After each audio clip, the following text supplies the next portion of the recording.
Hello, and welcome back to the Family Twist podcast.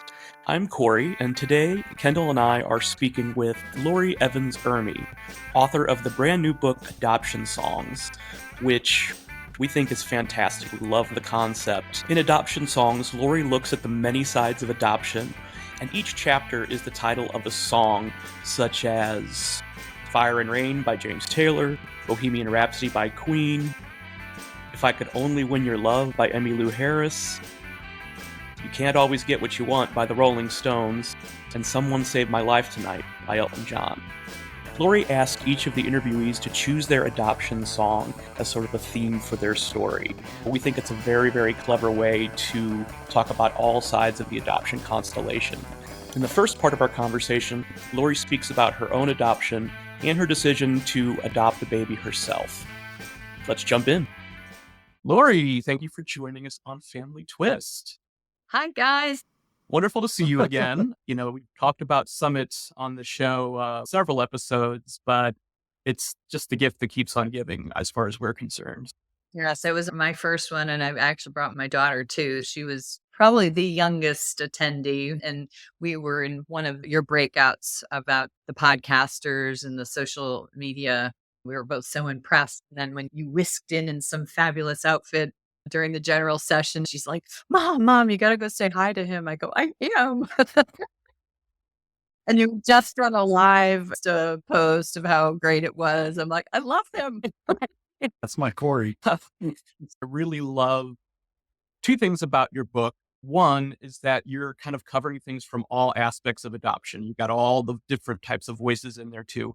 But I think telling the stories with an associated song is very clever. Now, where did the concept from the book come from?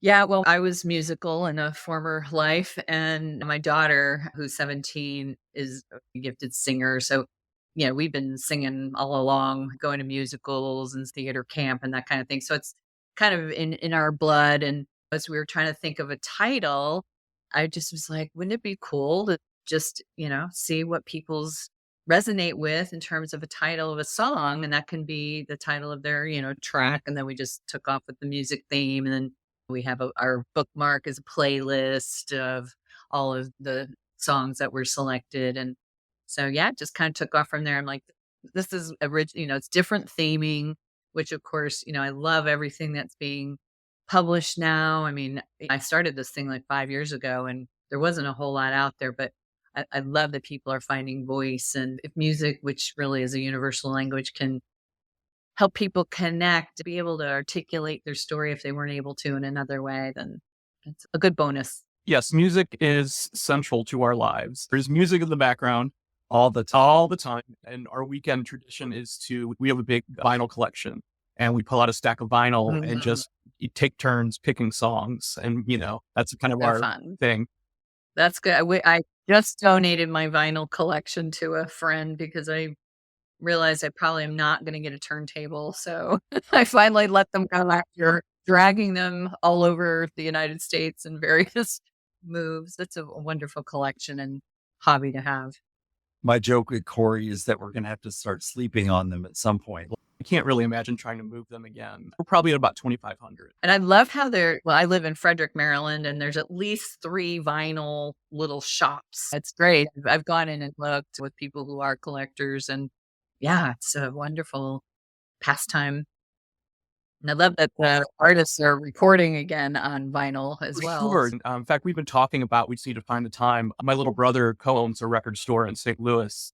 And we've been talking about doing an episode with him where we talk about our dads and like how music kind of influenced us, childhood and that sort of thing. So, because he's obviously owning a record store, he's a pretty big, passionate music guy and a musician as well. Yeah, he's a fantastic drummer. And it's funny because, we don't talk about that as often on this show, but Corey's dad was a passionate music lover.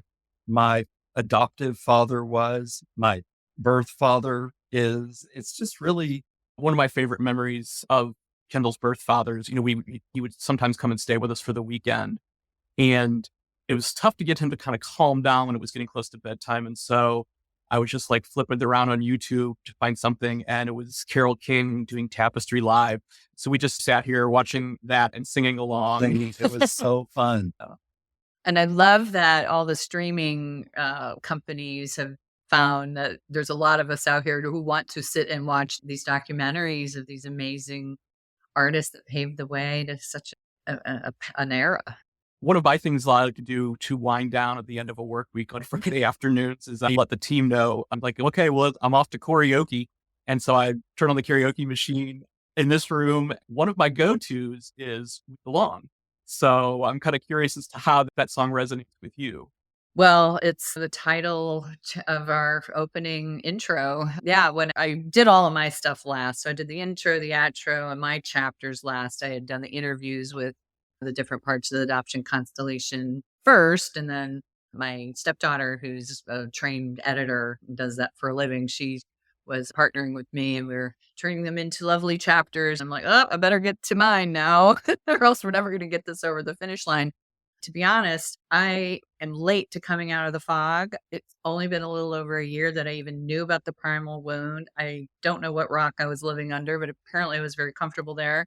And the world opened up to me in a very short period of time. And, it was like that fire hose of information. And then, I met Anne Heffron and read Ann Fessler's work, and then Adoption Filtered came out and Relinquished. So I've just been like a sponge taking it all in. So once I was like, oh, this makes so much sense. Of course, I always felt like I didn't fit in. And I had lovely adoptive parents. I lost my mom not as young as you, but so I can relate to a little bit of your story, but then it was just overwhelming to be thinking about all that. It was those puzzle pieces that was like, ah, no wonder I floated around all the groups in high school. I mean, I just never, I called it that I was highly versatile, That's right. but it was really more trying to, where can I fit in and connect? So that's why We Belong just seemed like a no brainer for that intro opening songs. How has music Yeah. helped you navigate the primal wound? That's a really good question. So, in the midst of the last couple of years, I went through a divorce, which was not my idea. We're friends, we co parent well. So, I was leaning into music in that healing process.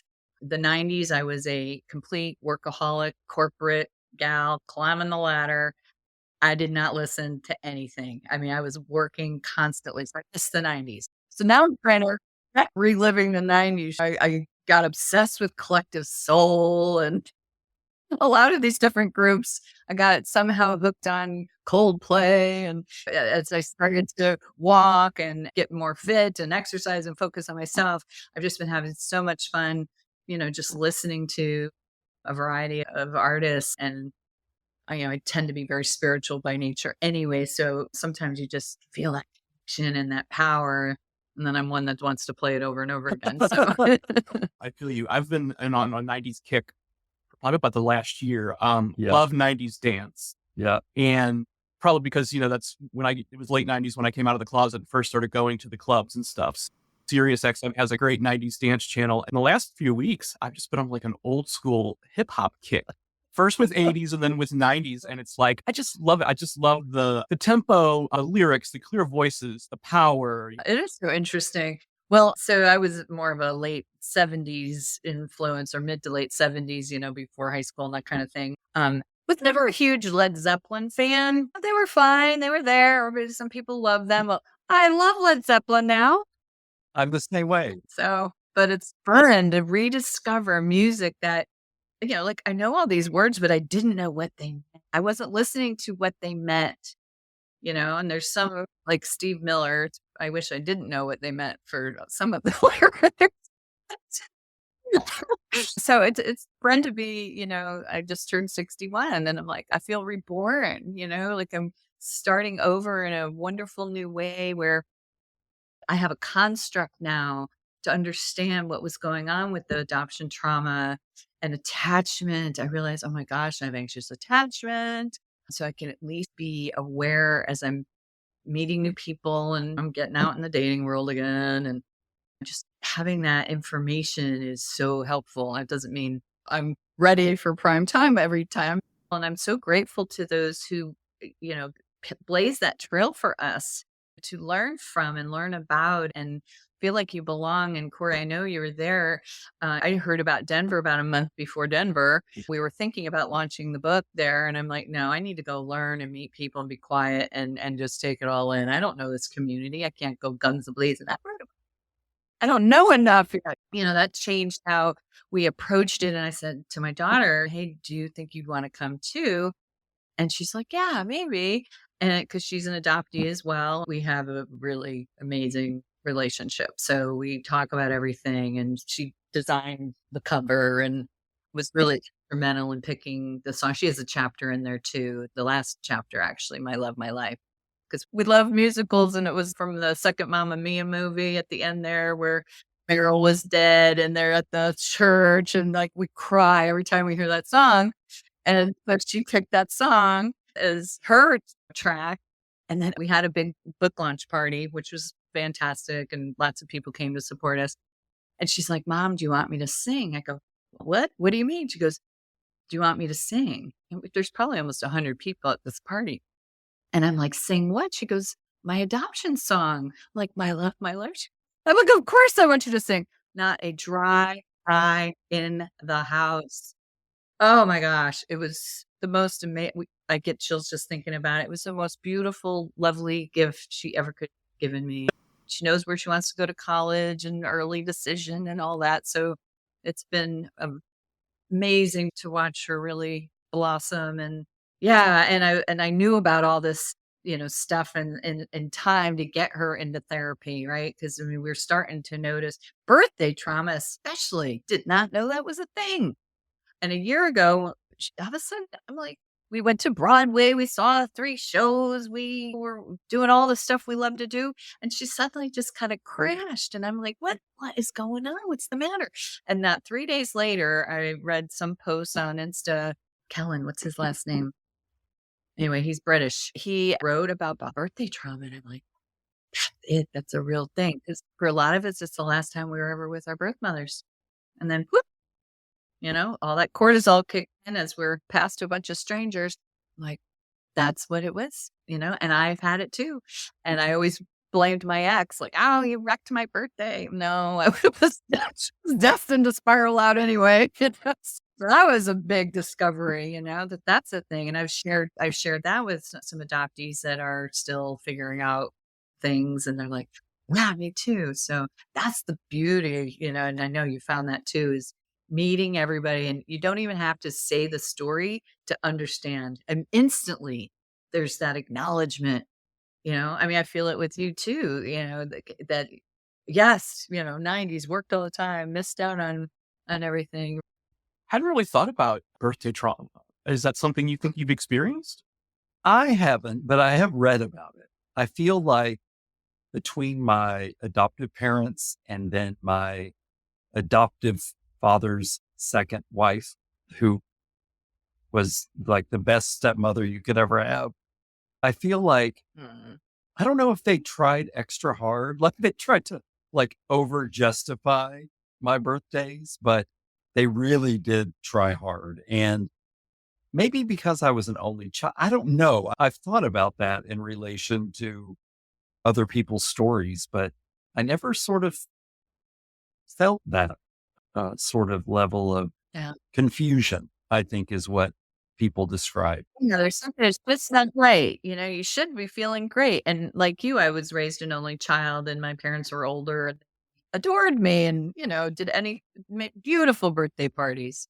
And my birthday's in the summer. So it was always at some kind of water event. And yeah, so you're thinking and like, but then at the end, it was always, this kind of a little bit of a crash. Well, I think Kendall looks forward to birthdays that end in 0 or 5 because he thinks he's getting a new dog. Oh, it's not been a pattern. Well, So the pandemic ruined his 50th. We had a big thing planned, a huge Airbnb in Maine, right? We were going to be in North Conway. Or North, yes, up in the White Mountains. Yeah. And so. Oh, yeah, I know exactly where that is. That's Cranmore's there, right? Yes. So the pandemic ruined that. And then we did like one of the things that you weren't supposed to do in the pandemic, drove from New Hampshire to New York to meet our little man, Finney. Yep. my birthday. 6 pounds of running the show Chihuahua. Yep. And He is just wonderful. so Gotta have your fur babies. Mine is loyal. He's Oreos. He's listening intent. So let's go back 17, 18 years. What was your decision process around adopting yourselves? Yeah.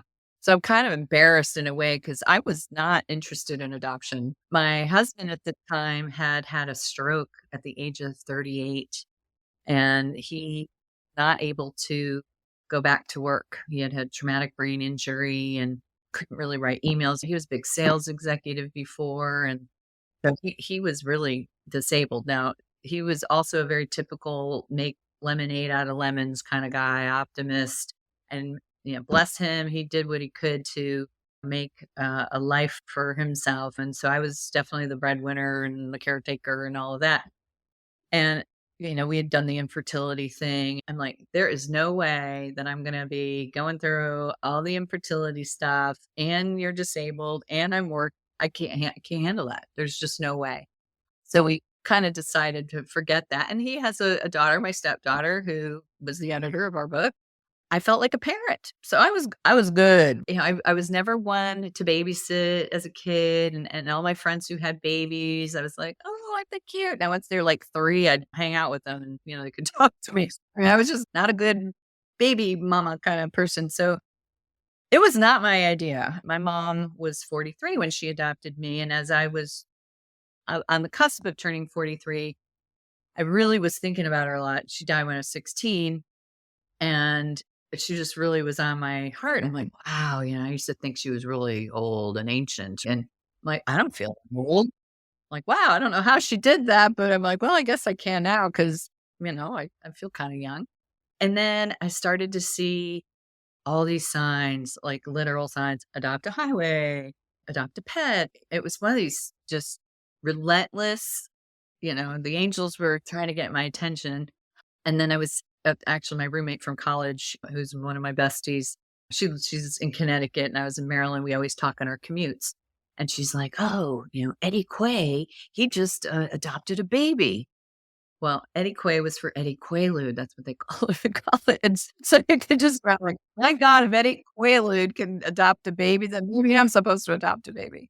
My husband knew nothing of this, though. He had no idea I was thinking about this, that all these signs were coming. Also, in the meantime, this woman that I worked with came into my office one day, knocked on the door. She's like, oh, hi, Laura. I didn't know her that well. She seemed nice enough. She goes, you're going to adopt a baby. I'm like, you're out of your mind. Do you know my personal situation? My husband's disabled. There's just no way. She goes, okay. A couple of months later, she's slipping adoption pamphlets under my door. There's no way. I can't. There is no way I can do that. All this is in the book, too.